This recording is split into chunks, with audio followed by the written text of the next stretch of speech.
ஜெஃப்னாபடியின் சொந்தங்களுக்கு வணக்கம். இந்த காணொலியில் பல விஷயங்கள் தொடர்பாக அலசி ஆராய போன்றோம். அதில் குறிப்பாக இந்த நேற்றைய தினம் யாழ்ப்பாண பல்கலைக்கழக நூலகத்தில் இருக்கின்ற மேல் கூரையிலிருந்து பல வெடிபொருட்கள் மற்றும் துப்பாக்கிகள் கண்டுபிடிக்கப்பட்டன. அது தொடர்பாக நாங்கள் எங்களுடைய முன்னைய காணொலிகளிலேயே பதிவு செஞ்சிருப்போம். அதை பார்க்காதாக்கள் பார்க்கலாம். அது மட்டும் இல்லாமல் அங்கே என்னென்ன பொருட்கள் மீட்கப்பட்டிருந்தன, துப்பாக்கி மற்றும் துப்பாக்கி ரவைகள், மேகசீன்கள் போன்ற பல விஷயங்கள் எடுக்கப்பட்டிருந்தன. அதில் குறிப்பாக இரத்தம் படிந்த துணி வகைகளும் கொஞ்சம் மீட்கப்பட்டிருந்தன. அது மட்டும் இல்லாமல் மருத்துவத்திற்காக பயன்படுத்துகின்ற பேண்டேஜுகள், பஞ்சுகள் போன்ற விடயங்களும் அதில் எடுக்கப்பட்டிருந்தன. அதில் குறிப்பாக இந்த சேலைன் போன்ற பொருட்களும் அதில் எடுக்கப்பட்டிருந்தது. ஆகவே இவர்கள் இந்த மருத்துவ தேவைக்காக இதை பயன்படுத்தியிருக்கலாம். மற்றும் இந்த பொருட்கள் யாருடையது என்கின்ற கேள்வியும் அந்த நேரத்தில் எழுந்திருந்தன. இங்கே இருந்து கைப்பற்றப்பட்ட பொருட்கள் யாருடையது என்கின்ற கேள்வியும் அந்த நேரத்தில் எழுந்திருந்தன. உடனடியாக கோப்பாய் போலீஸுக்கு இந்த இடம் தெரிஞ்ச உடனடியாக கோப்பாய் போலீஸுக்கு அறிவிக்கப்பட்ட பிறகு அங்கே வெடிபொருட்களை அகற்றுகின்ற விசேட அதிரடிப்படையினர் வந்திருந்தார்கள். அவர்கள் உடனடியாக அந்த வெடிபொருட்களை அகற்றியிருந்தார்கள். அதில் குறிப்பாக அந்த எடுக்கப்பட்ட அந்த சுற்றப்பட்டிருந்த அந்த பேப்பரை பார்த்தீங்கன்னா, அதாவது ஒரு நாளிதழில் தான் அது சுற்றப்பட்டிருந்தது. அந்த நாளிதழில் என்ன வருடம் போடப்பட்டிருந்தது அல்லது பதிவு செய்யப்பட்டிருந்தது என்று பார்த்தீங்கன்னா, அதில் 2005ஆம் ஆண்டு நாளிதழ் என்று பதிவு செஞ்சிடப்பட்டிருந்தது. பாரக்கூடிய மாதிரியே இருந்தது. ஆகவே 2005ஆம் ஆண்டு காலப்பகுதி அல்லது அதற்கு பிற்பட்ட காலப்பகுதியில் தான் இது அங்கே மறைத்து வைக்கப்பட்டிருக்கலாம் என்கின்ற கேள்வியும் அதில் இருந்திருந்தது. ஆகவே இந்த விடயங்களில் இன்னும் பல விஷயங்கள் பேசப்பட்டிருந்தன. இன்னும் வேறு சில இடங்கள் அது இருக்கலாம். அப்போ அது தொடர்பான சில முயற்சிகளை மேற்கொள்ளணும், அங்கே பரிசோதனை இடம்பெறுமான்ற கேள்விகளும் இடம்பெற்றிருந்தன. ஏற்கனவே இதில் நூலகத்தின் மேற்கூரையில் மட்டும்தான் பார்க்கப்பட்டிருந்தது. இனி வேறு இடங்கள் இருக்கலாமா அல்லது வேறு இடங்களில் பரிசோதனை செய்யப்படலாம் என்ற கேள்வியும் இருந்திருந்தது. நூலக மேற்கூரை கூட முழுமையாக பிரிக்கப்பட வேண்டும் என்கிற விடயமும் அதில் பேசப்பட்டிருந்தது. அது வெளியில் வரையில இருந்தாலும் அதில் பேசப்பட்டிருந்தது என்ற தகவல்கள் வந்திருந்தன. யாழ்ப்பாண பல்கலைக்கழகத்தில் மீட்கப்பட்ட ஆயுதங்கள் இந்த பெரிய அதிர்வலைகளை ஏற்படுத்தியிருந்தாலும் அவற்றை இலகுவாக கலந்து சென்று விட்டார்களோ என்கின்ற கேள்வி அவர்கள் எழுப்பியிருந்தார்கள். யாழ்ப்பாண பல்கலைக்கழகத்தை மையப்படுத்தி விடுதலை புலிகள் அமைப்பினுடைய செயல்பாடுகள் இருந்ததாக முன்னர் பேசப்பட்டிருந்தது. இதனை நிரூபிப்பதற்காகத்தான் இந்த செயல்பாடுகள் இடம்பெற்றிருந்ததா அல்லது உண்மையிலேயே ஆயுதங்கள் சுமார் 15 அல்லது 20 வருடங்களுக்கு முன்னர் மறைத்து வைக்கப்பட்டதா என்ற சந்தேகமும் எழுந்திருந்தது. அதாவது இந்த கிடைக்கப்பெற்ற படங்களை அவதானிக்கல துப்பாக்கிகளை சுற்றியுள்ள செலோடேப் சந்தேகங்களை ஏற்படுத்தி கொஞ்சம் வலுவாக்குகின்றது என்ற விஷயங்களையும் அதில் அவர்கள் அலாவலாக இருந்தார்கள். ஏனென்றால் இந்த துப்பாக்கியில் சுற்றியுள்ள செலோடேப்புகளை பொறுத்தவரையில் 1 வருடங்களே அதன் பாவனை காலமாக இருக்கின்றது. கிட்டத்தட்ட புதிய வகையிலான ஒரு செலோடேப் அதன் தன்மையை பார்க்கின்ற பொழுது அது இப்போ ஒட்டப்பட்ட செலோடேப்பாக கிட்டத்தட்ட 1 வருட காலப்பகுதியில் ஒட்டப்பட்ட செலோடேப்பாக இருக்குமோ என்ற சந்தேகத்தையும் அந்த தனியார் ஊடகத்தில் நடத்தின ஒரு அரசியல் நிகழ்ச்சியில் பேசியிருந்தார்கள். மேலும் நாட்கள் ஆகையில் அவை அதன் தன்மையை இழந்துவிடும். ஆனால் தற்போது மீட்கப்பட்ட ஆயுதங்களை பார்க்கின்ற பொழுது அந்த வகையில் பார்க்கும்போது இப்போ கண்டுபிடிக்கப்பட்ட ஆயுதங்கள்லாம் அந்த ஆயுதங்களாக இருக்கிற அல்லது அந்த அதில் இருக்கிற பொருட்கள் ஒரு புதிதான பொருட்களாக இருக்கின்றது அல்லது சுற்றப்பட்ட பொருட்கள், இந்த ஆயுதங்கள் சுற்றப்பட்ட பொருட்கள் புதிதான பொருட்களாக இருக்கின்றது என்ற சந்தேகங்களும் ஏற்பட்டிருந்தது. ஆகவே இந்த சந்தேகங்களை வைத்துத்தான் அந்த தனியார் தொலைக்காட்சியில் அல்லது தனியார் ஊடகத்தில் இடம்பெற்ற அந்த அரசியல் நிகழ்ச்சியில் அளாவலாகப்பட்டிருக்கிறது அல்லது கலந்துரையாடப்பட்டிருக்கிறது தான் சொல்ல வேண்டும். ஆகவே இந்த விடயம் ஒரு மிகப்பெரிய அதிர்வலைகளை ஏற்படுத்தியிருக்கின்றது. இது தொடர்பான விடயங்கள் பல அளவிலையும் பேசப்பட்டு கொண்டு வருகின்றன. முன்னை நாட்களில் சில இடங்களில் ஆயுதங்கள் கண்டுபிடிக்கப்பட்டால் உடனே அது விடுதலை புலிகளின் ஆயுதங்கள் என்கின்ற வகையில் தான் அடுத்த கட்ட நடவடிக்கைகள் மேற்கொள்ளப்படும். இது அண்மை காலமாக கூட அது மேற்கொள்ளப்பட்டு கொண்டு தான் இருக்கின்றன.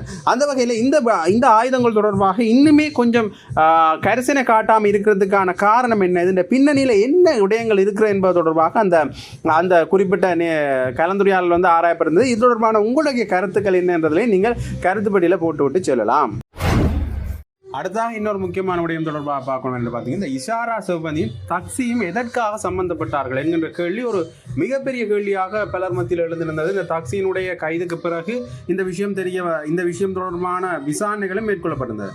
அதில் ஒரு விடயம் தெரிய வந்திருக்கு என்று பார்த்தீங்கன்னா, இந்த கனேமுள்ள சஞ்சீவ் என்ற கொலைக்கு பின்னணியில் இருந்தால் கருதப்படும் இந்த இஷாரா சிவபந்தியின் கடவுச்சீட்டை தயாரிக்கிறதுக்காண்டி தான் யாழ்ப்பாண பெண் தக்சி நேபாளத்துக்கு அழைத்து செல்லப்பட்டதாக தெரிய வந்திருக்கு. கிட்டத்தட்ட இந்த விடயத்தை வைத்து பார்க்கின்ற பொழுது இருவரும் ஒரே முக அமைப்பை உள்ளனர்கள் என்ற அடிப்படையில் இந்த போலி கடவுச்சீட்டு தயாரிப்பதற்காக இவர் அங்கு அழைத்து செல்லப்பட்டிருக்கின்றார் என்ற கேள்வியும் எழுந்திருக்கிறது.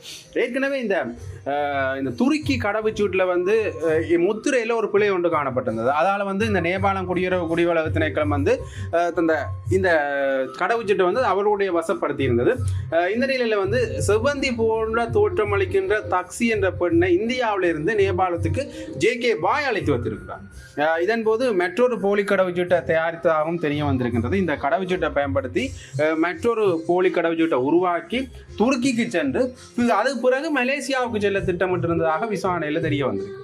இந்த இஷாரா சவந்தி ஜேகே பாய் மற்றும் சிலோன் பாயுடன் நேபாளத்தின் ஒரே அறையில் இருந்து பிறகு இவர் ஒரு அடுக்குமாடி கட்டிடத்துக்கு இருக்கின்ற ஒரு அறைக்கு மாற்றப்பட்டிருக்கின்றதாகவும் விசாரணையில் தெரிய வந்திருக்கின்றது. ஆகவே தக்ஸினுடைய விடயம் சம்பந்தமாக இப்போ கொஞ்சம் இந்த விசாரணையில் கொஞ்சம் முழு விவரங்கள் தெரிய வந்திருக்கின்றன தான் சொல்ல வேண்டும்.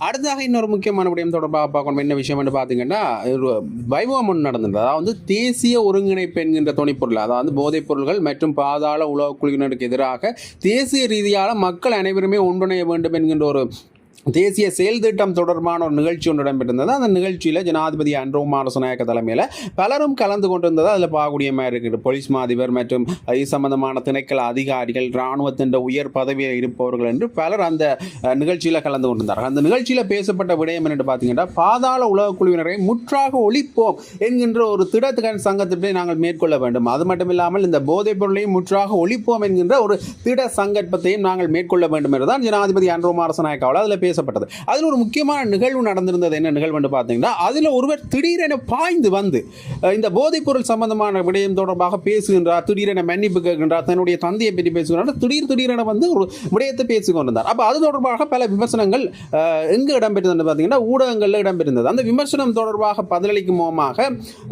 இந்த தேசிய மக்கள் சக்தியினுடைய ஒருங்கிணைப்பாளர், அதாவது தேசிய மக்கள் சக்தியினுடைய கொழும்பு மாவட்ட ஒருங்கிணைப்பாளர் தாகா ஜென்சின் சில விஷயங்களை தெரிவித்திருக்கின்றார்.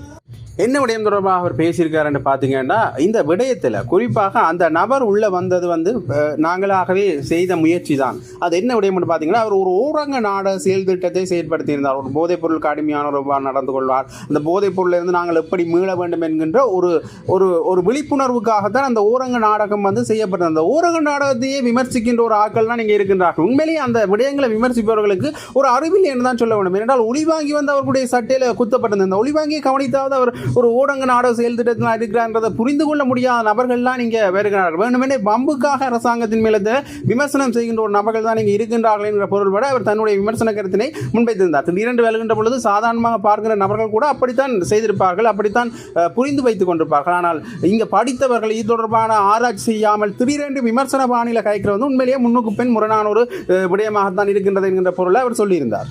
அடுத்ததாக ஏன் இவ்வாறான விடயங்களை நாங்கள் செய்கின்றோம் என்றால், உண்மையிலேயே முற்றாக இந்த போதைப் பொருளை ஒழிப்பதுதான் எங்களுடைய இயக்கம். ஜனாதிபதி அன்ரோகுமார திசாநாயக்க அவர்கள் பேசுகின்ற பொழுது கூட இங்கே ஒரு புனர்வாழ் மையத்தை நான் கிளிநொச்சியில் இருக்கிற புனர்வாழ் மையத்தை கூட சரியான முறையில் இயங்க செய்வோம். அவர்களை மன ரீதியிலிருந்து வெளியில் கொண்டு வரணும். அப்படி கொண்டு வந்தால் தான் அவர்களுக்கான வாழ்க்கையை நாங்கள் உருவாக்கி கொடுக்க முடியும்.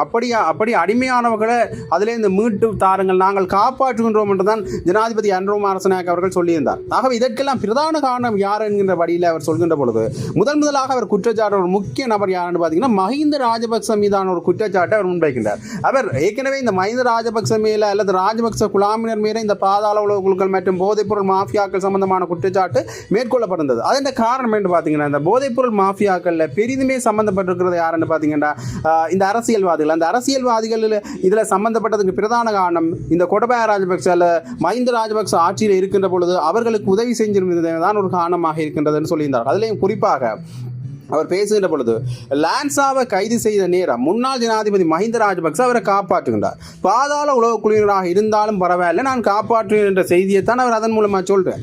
அதுதான் இன்று நாட்டில் பாதாள உலக குழுவினர் உருவாக்குறதுக்கு காரணமாக இருக்குது. அவருக்கு தண்டனை வழங்கியிருப்பாராக இருந்தால் இன்றைய குற்றங்கள் குறைந்திருக்கும். ஆகவே இன்றைய தினத்தில் விமர்சிக்கப்படுகின்ற ஒரு முக்கியமான விடயமாக இருக்கின்ற இந்த அரசியல்வாதிகள் பாதாள உலக குழுக்களுக்கு துணை போகின்றார் என்கின்ற விடயத்தில் மிக பிரதானமான விடயமாக அது காணப்படுகின்றது. ஆகவே அந்த விடயங்கள் வித்திட்டதான் இந்த நிலைமை. இப்ப பாராளுமன்றத்தில் பாதாள உலக குழுக்கள் சம்பந்தப்பட்ட நபர்கள், அவர்களோட தொடர்புடைய நபர்கள் இருக்கின்றார்கள் என்றால் அதுக்கு பிரதானமான காரணம் இதுவாகத்தான் இருக்கின்றது. ஆகவே இந்த விடயம் தொடர்பாக நாங்கள் சிந்திக்க வேண்டும் என்கிற பொருள்பட பேசினார். ஆகவே இந்த விடயங்கள் தொடர்பாக பார்க்கின்ற பொழுது இவர்கள் பொது வழிகளில் அல்லது முக்கியமான சில இடங்களில் நேரடியாகவே இந்த ராஜபக்ச குழாமினர் மீதான விமர்சனங்கள் அள்ளி தெளிக்கின்றனர். ஆனால் அவர்களை கைது செய்வதற்கு ஏன் தாமதமாகின்றது என்கிற கேள்வி எழுந்திருக்கிறது. உடனே உதவி சம்பந்தமாக இன்னொரு முக்கியமான விடயத்தை நாங்கள் பார்க்கணும் என்று பார்த்தீங்கன்னா, பாராளுமன்றத்தில் பேசுகின்ற பொழுது சமல் ரத்நாயக் அவர்கள் இந்த உதித்த நேர தாக்குதல் நடைபெற்றதற்கான காரணம் ஆட்சி மாற்றம் என்று சொல்கின்றார். அது மட்டும் இல்லாமல் ஆனந்த விஜயபால பேசுகின்ற பொழுது இந்த பாதாள உலக குழுக்கள் சம்பந்தமான விடயங்களில் நாமல் ராஜபக்ச அவர்களுடைய பெயர் எடுத்து பேசுகின்றார். இந்த நாமலா தெரியவில்லை என்கிற பொருள்பட அவர்கள் பேசுகின்றார்கள். அவ தொடர்ந்துமே இவர்கள் இந்த ராஜபக்சர்கள் மேலான விமர்சனங்களை முன்வைத்துக் கொண்டிருக்கிறார்கள். அது சரியான விடயம். அரசியல் ஒரு சரியான விமர்சனத்தின் மூலம் தான் போகணும். எதிர்க்கட்சிகளும் ஆளுங்கட்சியை விமர்சிக்கணும், அதே மாதிரி ஆளுங்கட்சியும் எதிர்க்கட்சியின் முன்னணி செயற்பாடுகளை விமர்சிக்கின்றது. இது ஒரு நல்ல அரசியல் தான். ஆனால் அந்த விமர்சனம் எந்த அளவுக்கு அடுத்த கட்டத்தை நோக்கி நகர்கின்றது என்று பார்க்கணும். அந்த விமர்சனத்தை இவர்கள் முறியடிக்கின்றார்களா எதிர்க்கட்சிகள், அதற்கான ஆதாரம் போதுமானதாக இல்லையா, அதை கைவிட்டு விடணும். இந்த தொடர்ந்துமே இந்த விமர்சனங்கள் எழுகின்ற பொழுது அதற்கு பதில் சொல்லாமல் பின்வாங்கிறதுக்கான காரணமும் ஒரு சந்தேகத்தை மக்கள் மத்தியில் ஏற்படுத்த என்று தான் சொல்ல வேண்டும். உடனடியாக அவர்கள் பதில் சொல்வார்கள் என்ற நம்பிக்கை பலருக்கும் இருக்கிறது. பார்க்கலாம் அவர்கள் என்ன பதிலை இதற்காக வைத்திருக்கின்றார்கள் என்பதனை. அடுத்ததாக இந்த பாதாள உலக குழுக்கள் சம்பந்தமான விடயத்தில் பலரும் தங்களுடைய விமர்சன கருத்துக்களை தெரிவித்து வரதை கவனிக்கக்கூடிய மாதிரி இருக்கின்றது. அதில் குறிப்பாக இந்த ஸ்ரீநேசன் அவர்கள், மட்டக்களப்பு மாவட்ட தமிழரசு கட்சியினுடைய மட்டக்களப்பு மாவட்ட நாடாளுமன்ற உறுப்பினர் ஞானமுத்து ஸ்ரீநேசன் அவர்கள் ஒரு முக்கியமான விஷயத்தை தெரிவித்திருக்கிறார். என்ன விடயம் என்று பார்த்தீங்கன்னா, இந்த இலங்கை அரசியலில் அடிப்படைவாதம் என்பது தவிர்க்க முடியாத ஒன்றாக கலந்து போயிருக்குது.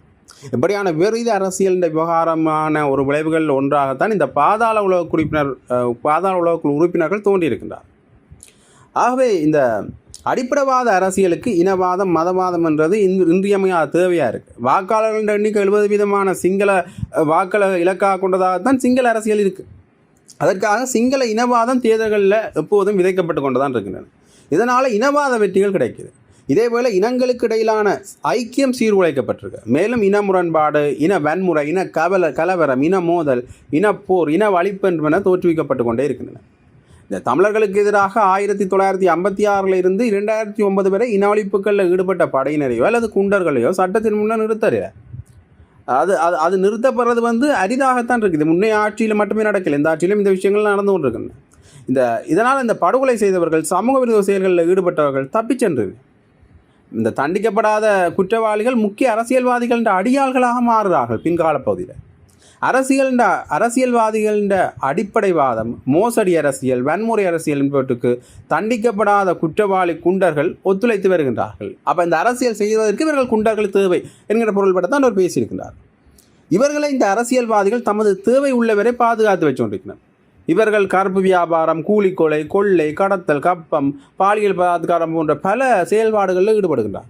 ஜிஆர் ஜெயவர்தன ஆட்சி காலத்திலிருந்து ராஜபக்சங்கள ஆட்சியில் வரைக்கும் இந்த பாதாள உலக குழு உறுப்பினர்களோட பங்களிப்பை காணக்கூடிய மாதிரி தான் இருக்குது. அண்மையில் கொல்லப்பட்ட கச்சா இதற்கு ஒரு சிறந்த உதாரணம். விபரீதமான அடிப்படைவாத மோசடி அரசியல்வாதிகளின் விவகார தோற்றங்களால், இவர்களுடைய இந்த விகார தோற்றங்களால் உருவாக்கப்படும் பாதாள உலக குழு உறுப்பினர்கள் தங்களுடைய குறுங்கால வாழ்வியலுக்கே உறுதியாக இருக்கின்றார்கள். இவர்கள் அரசியல்வாதிகளின் விபரீத தேவைகளுக்கு பயன்படுத்தப்பட்டு விகார தோற்றங்களை காட்டிய பின்னர் கொல்லப்படுகின்றார்கள். இவர்கள் சிறைக்குள்ள வாரினம், சில பேர் தலைமறைவாக வாரினம். இவர்கள் இந்த விபரீத அரசியலின் விகார விளைவாக காணப்படுகின்றார்கள். சுயநலவாதிகளின் சுயநலத்துக்கால பாதாள குழு இளைஞர்கள் தங்கள வாழ்வையே பலியிடுகின்றார்கள். இவர்கள் பற்றிய அறிவியல் ஆய்வு தீர்வு அவசியமான ஒன்றாக இருக்கின்றது. இது தொடர்பாக அறிவியல் ரீதியாக நாங்கள் சிந்தனையை மேற்கொள்ளணும். அப்படியான சிந்தனைகள் மேற்கொள்ளப்படுகின்ற பட்சத்தில் தான் இதற்கு ஒரு சரியான தீர்வு திட்டம் கிடைக்கும் என்ற பொருள்பட ஸ்ரீநேசன் அவர்கள் பேசியிருக்கின்றார். கிட்டத்தட்ட இவர் ஜிஆர் ஜெயவர்தன காலத்திலிருந்து ராஜபக்சர்கள் ஆட்சி வரையுமே இவர் தன்னுடைய விமர்சன கருத்துக்களை முன்வைத்திருக்கின்றார். ஆகவே மீண்டும் பலரும் முன்வைக்கிற விஷயம் என்னென்னு பார்த்தீங்கன்னா, இந்த ராஜபக்சர்கள் ஆட்சியில் தான் இவ்வாறான விடயங்கள் தொடர்ந்துமே நடந்து கொண்டிருந்தன. அதை ராஜபக்சர்கள் கூட கண்டுகொள்ளாமல் இருந்தார்கள். இப்போ இருக்கிற அரசாங்கம் அதை கண்டுகொள்ளாமல் இருக்கின்றது மிகப்பெரிய கேள்வி ஒன்று எழுகின்றது. ஆகவே இந்த கேள்விக்கு ராஜபக்சர்கள் என்ன பதில் சொல்ல போன்றார்கள் என்றது ஒரு முக்கிய விடயமாக இருக்கிறது. தொடர்ந்து பார்க்கலாம் இந்த பாதாள குழு உறுப்பினர் சம்பந்தமான விடயங்கள் எந்தெந்த மாதிரியாக வெளியாகிக் கொண்டிருக்கின்றன என்பதனை.